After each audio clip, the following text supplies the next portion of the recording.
Al expreso político Juan Carlos Herrera Acosta, que se encontró con un youtuber castrista, lo que le llamamos en Cuba una ciberclaria, ¿no? Un defensor del castrismo en las redes.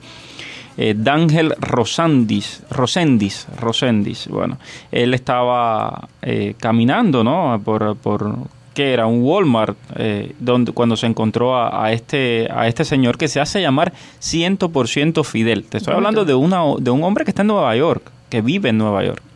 Y esto cada vez se vuelve más típico, ¿no? Y conversábamos con nuestros analistas anteriormente acerca de este planteamiento del expresidente de los Estados Unidos y también del senador Rick Scott de prohibir la entrada aquí en los Estados Unidos, la presencia de socialistas y de comunistas, algo que es sumamente importante a pesar de que, bueno, ellos coincidían en el hecho de las libertades, etcétera, las ideologías y no sé qué, pero siempre que estas personas no vengan a hacer daño y a defender de manera irrespetuosa sus planteamientos, teniendo en cuenta que aquí en los Estados Unidos, aquí en el sur de la Florida, yo creo que por todas partes del mundo existen personas que son víctimas de regímenes totalitarios, como mencionaba anteriormente, del castrista, del chavista y por supuesto del régimen de Daniel Ortega, que son la misma cosa al final. Uh-huh.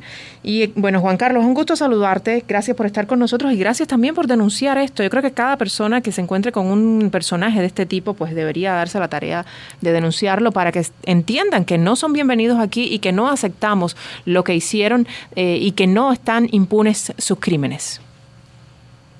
Buenas tardes y gracias a ustedes dos, son grandes profesionales, y gracias también a la radio audiencia. Es real, pero hay algo que duele en este mundo. Me ha llegado de acá lado, he visto muchos comentarios como están deportando personas que quizás no estuvieron mezclados con la política ni nada, pero tampoco le hicieron daño a nadie y estuvieron y llegaron aquí, estuvieron en algunos centros de detención y ahora están siendo deportados y han salido como 3 o 4 aviones, mientras este señor, y como ese, decenas, que yo lo denuncié en mayo del año pasado frente al FBI, ICE, Homeland Security, una representación de la Policía del Estado de Nueva York y alguien más que no sé quién era, que estaba sentado también en esa oficina, que esté aquí caminando por las calles así de esta ciudad en medio de tantos cubanos que estamos desterrados de nuestra patria, que sufrimos una o más de esa expresión, y verlo así tan fácilmente, tan plácidamente caminando por las calles del capitalismo que entre comillas tanto odian. Eso realmente es indignante y es lo mínimo que puede hacer un cubano con 2 dedos de dignidad. 2 dedos de frente de dignidad es decirle las verdades en su cara, pero también culpar al actual gobierno uh-huh. por esas fronteras abiertas que ha permitido que se convierta como en un colador con tremendo hueco para que puedan infiltrarse estos defensores del castrismo, desoyendo el dolor de los cubanos que estamos aquí y que sufrimos de esa tiranía. Este señor se hizo famoso en un debate con Eliezer Ávila cuando dijo que odiaba a Estados Unidos, que él le hubiera puesto incluso más años de cárcel a los manifestantes del 11 de julio. Es decir, para que ustedes tengan idea de quién es el personaje que defiende el castrismo, que vive orgulloso de ser un servil a esa tiranía y está viviendo aquí en Estados Unidos, así, sin problema ninguno. Sí, está viviendo la plácida vida. Ahora su actual pareja pues va a dar a luz nada menos que aquí en el imperialismo, donde los niños a los 7 años no le van a quitar la leche, donde va a gozar de beneficios, donde va a tener todo lo que le da esta nación, como le dije a él en su cara, que es para hombres libres. Esto no es un país para testaferros de la tiranía, de esa tiranía que hace casi 65 años desgobierna nuestra nación, nuestra querida patria Cuba, porque es la patria de todos a pesar de que nos hayan desterrado.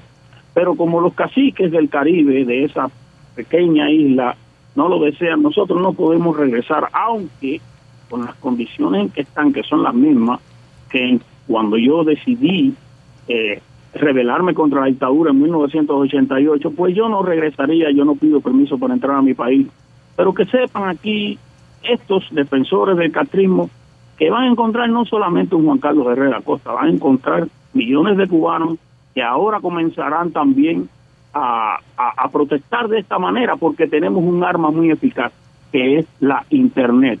Y como dice el libro de Valladares, nadie escuchaba, pero hoy sí ven y escuchan. Afortunadamente es así y esto, bueno, pone muy nervioso también al régimen, Juan Carlos. Ya lo que hacían en un momento determinado con toda la represión que sufriste tú, ¿no? Y que sufrieron los miembros del grupo de los 75 y que han sufrido las Damas de Blanco y otros grupos que son defensores de las libertades y los derechos en la isla de Cuba, pues esto se le está cada vez cercando más a ese régimen, pero de la misma forma sabemos que al ponerse nerviosos también se ponen mucho más represivos contra la sociedad cubana y por supuesto que establecen ese tipo de mecanismos y estrategias para seguir manteniéndose en el poder a como dé lugar, y eso lo hemos visto de manifiesto en los últimos tiempos, ¿no? En esos vínculos que ellos están estableciendo con también preocupantes aliados de Rusia, como China y como Irán, que estuvo de visita el primer ministro así paseándose por su casa. También hemos visto todas esas personas que son defensoras de esas dictaduras en América Latina, en Europa, y esto sin duda alguna supone también una preocupación bastante importante. Y vuelvo y reitero, toda esa gente que todavía sigue entrando a través o que ha entrado a través de la frontera y que desafortunadamente está recibiendo asilo político en este país. En este momento, Maite, y esto es una noticia de último minuto, en este momento están deportando, acaban de arrestar a Luis Alberto Martínez, otro cubano con I-220B, que la administración del presidente Joe Biden va a enviar de vuelta a Cuba.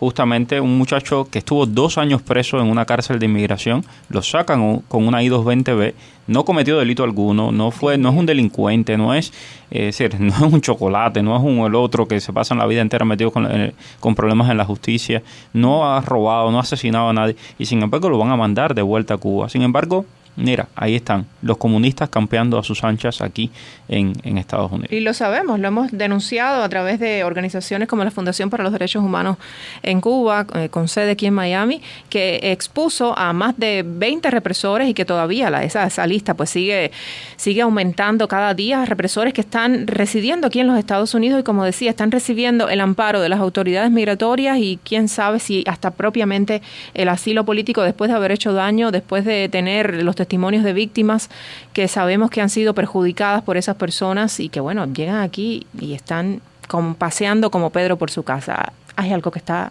pasando en este país que está muy mal. Juan Carlos, ¿tú cómo observas esa realidad y desde el punto de vista de tu experiencia como expreso político y como activista y defensor por los derechos humanos, qué piensas de todo esto? Esto realmente resulta doloroso que esté sucediendo. Todo esto para mí es algo que es como una pesadilla. Me pongo a pensar a veces, tengo el presidente del CDR que me vigila, tengo aquí al policía que me golpeó y me arrestó y me llevó a un centro de detenciones, tengo aquí al guardia que me golpeó dentro de la prisión, tengo también a este defensor testaferro de la tiranía, tengo todo ese cúmulo de personajes siniestros aquí dentro, aquí conviviendo, víctimas y victimarios, como se dice en el argot popular, danzando en un mismo ladrillo. Y entonces, lo más curioso de todo es que se valen de los mecanismos de la democracia para incluso violarlos, mentir, y ahora este señor también Reséndiz, 100% Fidel, pues ha estado ahora como que divulgando que nos va a demandar a todos los que hemos protestado contra su presencia aquí en esta ciudad y en los Estados Unidos.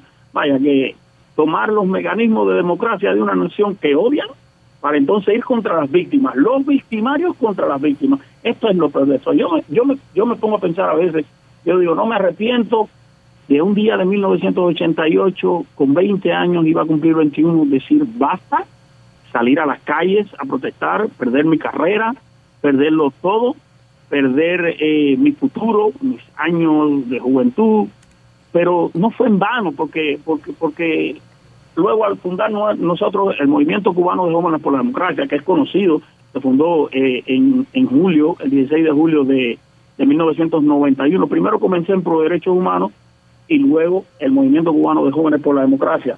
Recuerden que Néstor Rodríguez Lobaina fue a prisión, Radamés García de la Vega fue a prisión también, Eddie Alfredo Mena González fue a prisión, yo fui a prisión también, ¿no?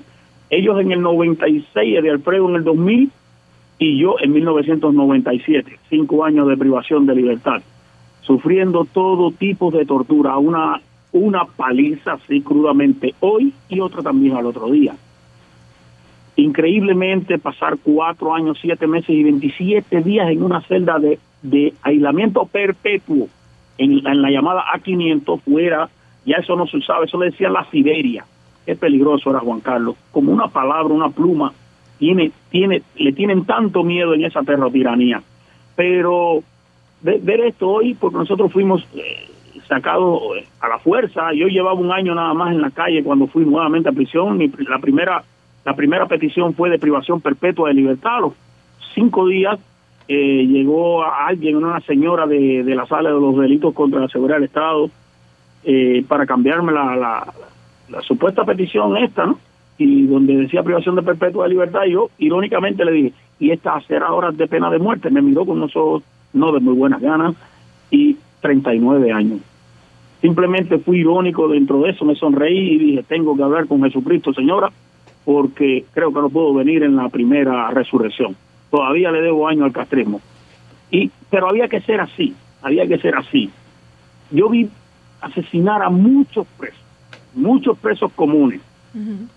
Lo que vieron estos ojos, bueno, no se lo deseo a nadie. Se me hace un nudo en la garganta, porque yo recuerdo un 23 de agosto de 1998, Jordi Sangrandales, 21 añitos nada más tenía. Lo mataron, los buches de sangre que echaba. En esa vez yo estaba en el puesto médico de la prisión, porque ahí están Túnez, Carlos Alberto Aguilera Guevara, que vino cuando el Papa Juan Pablo II, todos los presos políticos que estaban en Guantánamo en ese momento, Néstor Rodríguez Lobaina. A mí en el 98 me habían propinado, en el 97 finales, me habían propinado una paliza, me salió un nódulo muy grande en la parte derecha de la tetilla, se me extendió hacia abajo del brazo derecho y me operaron. Y allí fue donde vi a ese joven y vi como murió así. Luego en Camagüey, y todos los que murieron por diferentes enfermedades como hepatitis, por una simple amebiasis, no había medicamento, no había nada. Sí. La hipertrofia carcelaria era horroroso. Un cubículo para 6 hombres tenía 37 personas dentro. 37 seres no humanos, parece. Para estar bien informado, te invitamos a escuchar América Radio 1260 AM Miami, la voz del exilio.